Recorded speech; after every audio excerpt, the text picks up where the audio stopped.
This is the world's most popular TV show, Jurassic Game. Every season, 10 death row inmates are sent into a highly advanced virtual reality world to fight dinosaurs in a life-or-death battle. Only the winner can get a pardon and regain freedom. During the game, transformation packs also drop randomly, allowing players to turn into any dinosaur they want: brachiosaurs, Tyrannosaurus rexes, pteranodons. There are all kinds of options available. This female player was the first to spot an energy item and rushed over to claim the reward. A Carnotaurus armor instantly merged with her. This type of dinosaur gets its name from the two sharp horns on its head. It has fierce carnivorous traits, but unfortunately, before the female player could be happy for 2 seconds, she realized she shouldn't have randomly picked up the item, because there was a large herd of herbivorous dinosaurs ahead. She could have squeezed through on her agile flying motorcycle originally, but now, stuck in an undismissible dinosaur body, she was soon pushed to the ground by the herd. A dinosaur stepped on her with a loud thud. By the time she struggled to escape the herd, her body was covered in bruises and she was on the verge of death. 2 teammates hurried over to check her injuries, but suddenly, a deafening rumble like mountains collapsing and the earth splitting came from afar.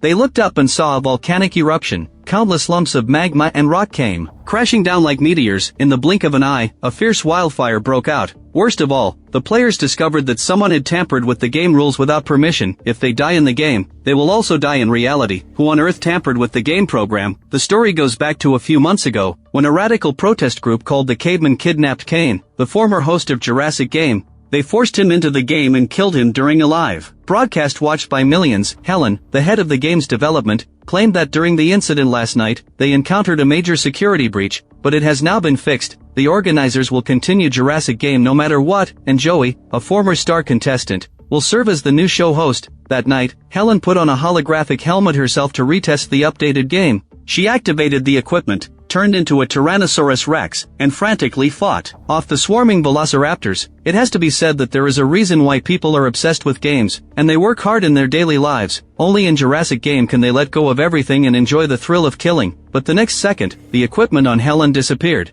and she saw a hooded man not far away. Before Helen could figure out what was going on, she was pounced on by a group of velociraptors. She immediately snapped back to reality and took off the helmet. Because Jurassic Game is designed to create a fully immersive experience, even pain is completely simulated. Helen asked the technicians what had just happened, why the equipment suddenly disappeared, and why a hooded man had appeared in the game. After checking, the technicians found that someone had overwritten their program just now, but the source couldn't be traced for the time being. The selection of 10 death row inmates for the competition would take place the next week, so Helen had to fix this unknown loophole quickly. The scene shifts to a prison, where an elderly man from the Caveman organization finds Tucker, the previous game champion. He says he got word that Jurassic Game, in order to boost the show's ratings, is looking for recognizable contestants to participate and create a celebrity effect. It's said that they have approached your son. Upon hearing this, Tucker retorted that the prerequisite for participating in the game was being on the death row list. His son had not committed any crime, so how could he be selected for the game? The old man mocked Tucker for being too naive. You didn't commit a capital crime back then either, but weren't you still thrown into the game by the program team? After saying this, he had someone turn on the TV, which was broadcasting footage of Tucker's son Andrew being detained by the police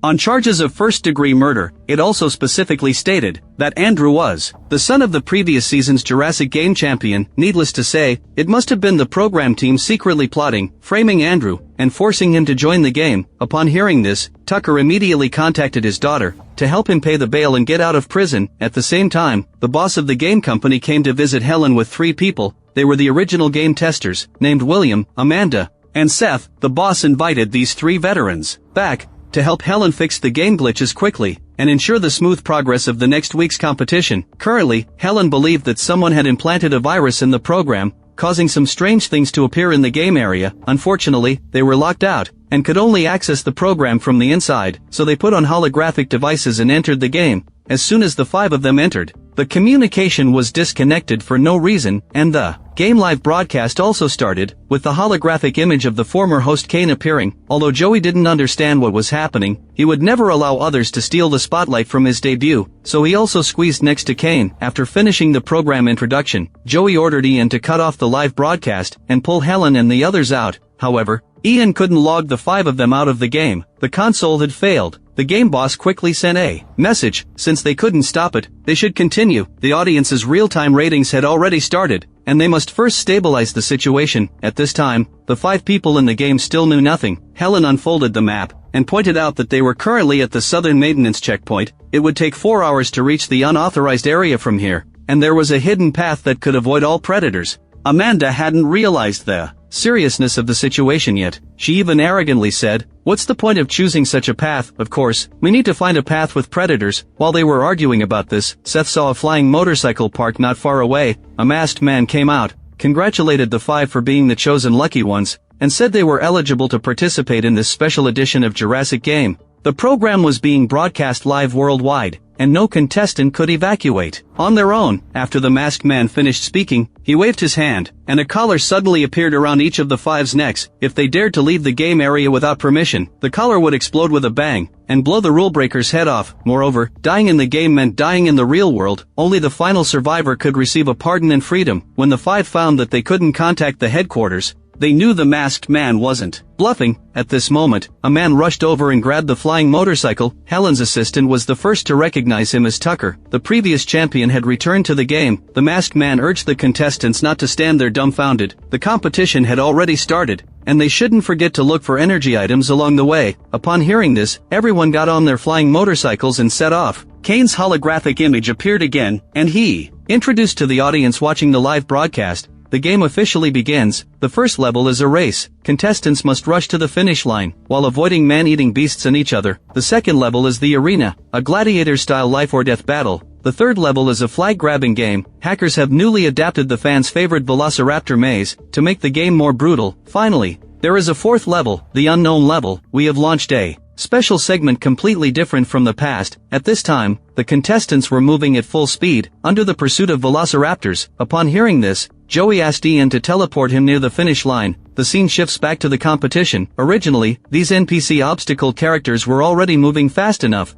and then the mysterious hooded man appeared riding a velociraptor. He controlled the dinosaur in front to leap, almost pouncing on Tucker below. If you look carefully, you will find that the dinosaur ridden by the hooded man has glowing eyes. This light can stimulate other dinosaurs to attack faster. Tucker kicked away the pursuer on the side with a kick. The hooded man didn't continue to entangle him. Instead, he activated the invisibility mode and disappeared into the depths of the forest. Indiana fact: Tucker entered Jurassic Game with the help of the old man from the prison. At this time, the old man realized that this damn game couldn't even be exited. Fortunately, Tucker didn't have a collar around his neck, so he wouldn't die in reality if he failed in the game. Tucker circled around but didn't see his son at all. At this time, the assistant accelerated to fly beside him, greeted him excitedly, and introduced herself as a fan of Tucker. She told her idol that this flying motorcycle had been modified. Just a hard kick would make it accelerate. They flew past a Tyrannosaurus Rex. Their provocative behavior enraged the dinosaur, making it chase after Tucker. In the critical moment, the assistant activated the weapon on the motorcycle, turned around, and blew up the Tyrannosaurus Rex. As expected, no one knew the game mechanics better than the development team. On the other side, Amanda and the others found an energy item. She was the first to rush over to claim the reward.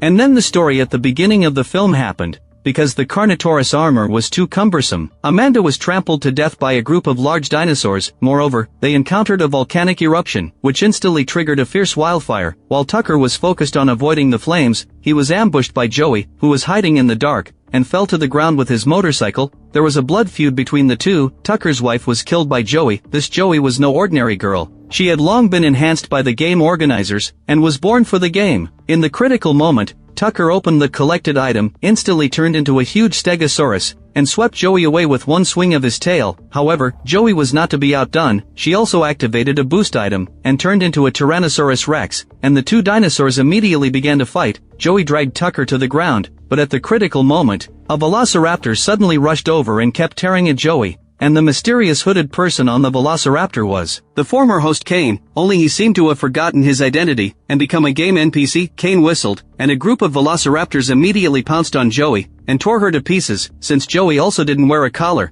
she wouldn't really die after failing in the game. Moreover, she noticed that the people watching the game outside couldn't see Kane in the game. As for Kane, he guessed that Tucker had come to destroy the game, so he explained that he had obtained access to the source code. He had also programmed an invisibility cloak to make himself invisible, and he could help Tucker. While the two were talking, the assistant had already crossed the finish line, and become the winner of the first round, earning a level 5 mecha suit energy boost as a reward. Kane told Tucker to go back and continue the game first. When the time was right, he would help. As soon as he finished speaking, Helen also reached the finish line and became second, while Tucker got on his motorcycle and took third place. Seth and William took fourth and fifth places in turn, and Amanda, who came last, was to be executed. At the same time, her body in the real world lost all signs of life. Before the remaining contestants could recover from their shock, the second round began, and the contestants were instantly teleported to the arena. This game was also called Save the Princess. First, the contestants had to form teams, and then one princess would be selected from each team. While the assistant was wondering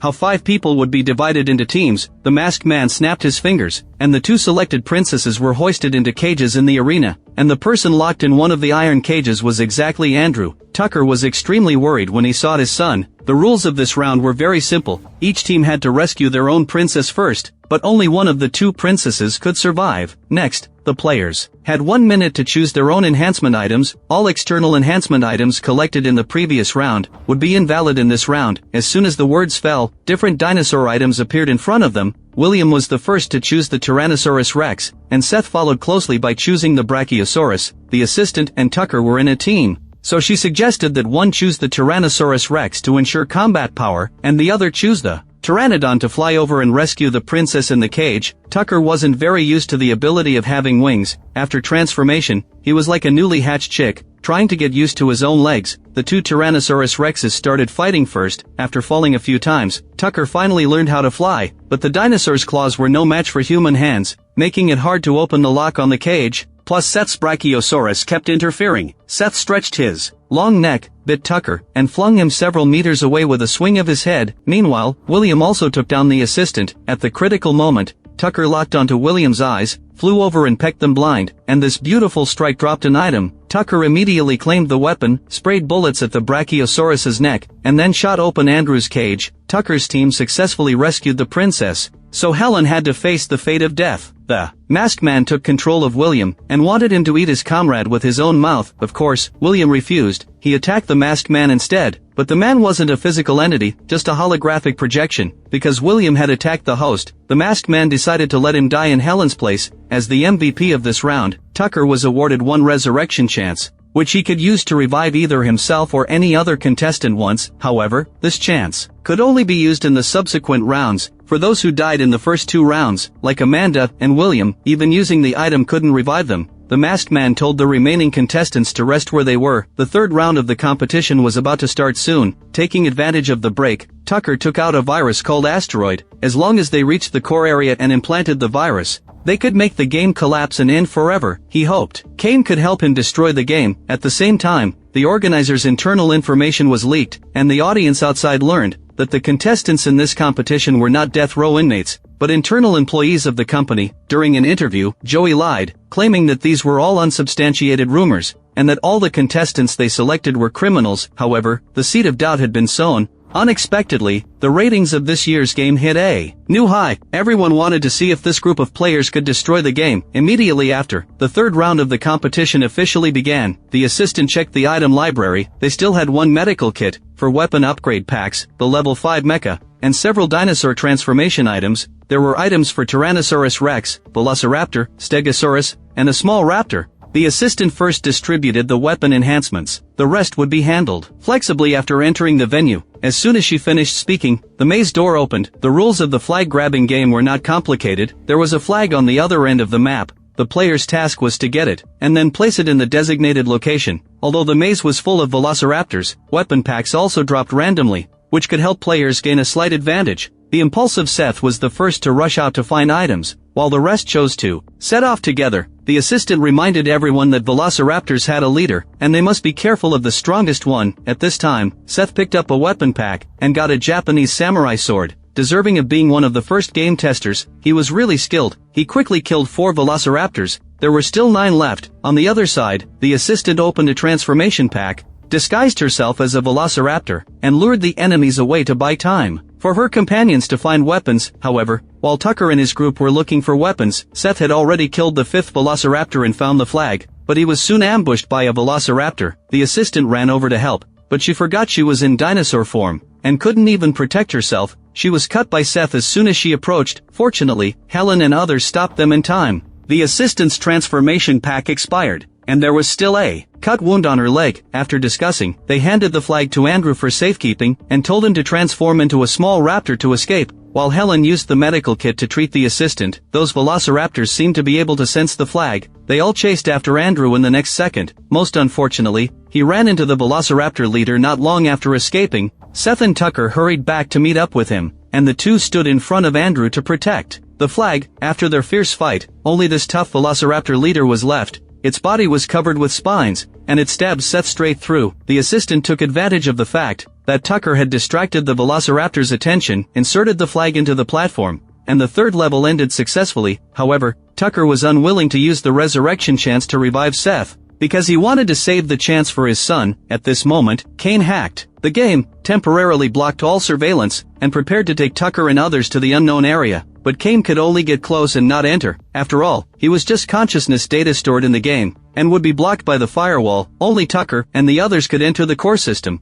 As soon as he finished speaking, the blocking setting was lifted. The game organizer found their location, and continued to hype up the atmosphere. They explained to the audience that the remaining contestants were trying to bypass the fourth level, and directly destroy the game core. The show's ratings hit a new high. Joey couldn't just watch the game be destroyed. She entered the system to stop the players, and appeared riding a mammoth. Kane led the velociraptors to distract her, allowing the others to go to the cave to find the core system first. However, Joey's combat power was really too strong. She killed the velociraptors in a short time, and caught up with the main group. But before she could act, the organizer hit her out of the game with a stone. Because the audience wanted to see the contestants reach the finish line, the righteous hero slaughters the evil dragon, and ordinary people defeat the established system. Such a fascinating plot would make the ratings rise further. To put it bluntly, the organizer didn't care about the game, they only cared about the ratings. At this time, several players found the terminal to operate. They couldn't guarantee that they could return to reality safely after the game collapsed, so they planned to strip their consciousness from the game first. Just as Helen was trying to operate, Joey came in to disrupt again. Tucker immediately transformed into a Tyrannosaurus Rex and rushed over. The two dinosaurs fought a life-or-death battle in the cave, but Joey clearly had the upper hand. Just as Tucker was about to hold on no longer, Helen put on the level 5 armor and joined the battle, and the two joined forces to fight Joey. The assistant took over the remaining consciousness separation work. At this moment, the dinosaur transformed by Joey destroyed Tucker's equipment with one shot, and then, she also threw Helen aside. Joey slowly approached the unarmed Tucker. At this critical moment, Helen's cannon finished charging. She fired a shot at Joey's head, but she didn't expect Joey to have such a high health bar. Joey actually staggered to her feet again. Joey even fired her final weapon, hitting the assistant and Andrew. Tucker would undoubtedly choose to revive his son without hesitation, but Andrew transferred the resurrection chance to the assistant at the last moment. As for Joey, after being forced to exit the game, she found that the defense measures implanted by the assistant were very solid. They could lock out anyone trying to break in for at least 56 seconds. As the saying goes, opportunity knocks but once. The assistant quickly logged Helen and herself out, leaving only Tucker to throw the virus into the core. The next second, the live broadcast showed a snowy screen and was forced to stop. After coming out, Helen punched Joey, but immediately after, she found that Andrew had regained consciousness, and Tucker also woke up successfully. It turned out that the old man from the prison who created the asteroid virus was the one who wrote the first artificial intelligence for Jurassic Game. He had witnessed the AI get out of control. It became only concerned with ratings, and no longer distinguished between death row murderers and others. The old man once reported the problem to the management, but was kicked out of the company. So after leaving Jurassic Game, the old man devoted himself to developing the asteroid virus. His goal wasn't death and destruction, but to fix the bugs and start over. As the original creator, the old man couldn't bear to destroy the game. He just wanted to fix it. That's why Andrew and Tucker didn't die, and the game wasn't destroyed. At the end of the story, Tucker is reunited with his 2 children, and Joey is waiting for the next season of the competition, and the movie ends here. In fact, the setting of death row inmates fighting dinosaurs is quite interesting. If there was enough funding to hire A-list celebrities and create cool special effects, Jurassic Game could have become a major IP like the Hunger Games. Unfortunately, every frame of this movie tells the audience one thing: we are poor. The fate of a movie without funds for special effects is usually tragic, and this one is no exception. Overall, it's like a very shoddy online movie, making people wonder how it even got a sequel.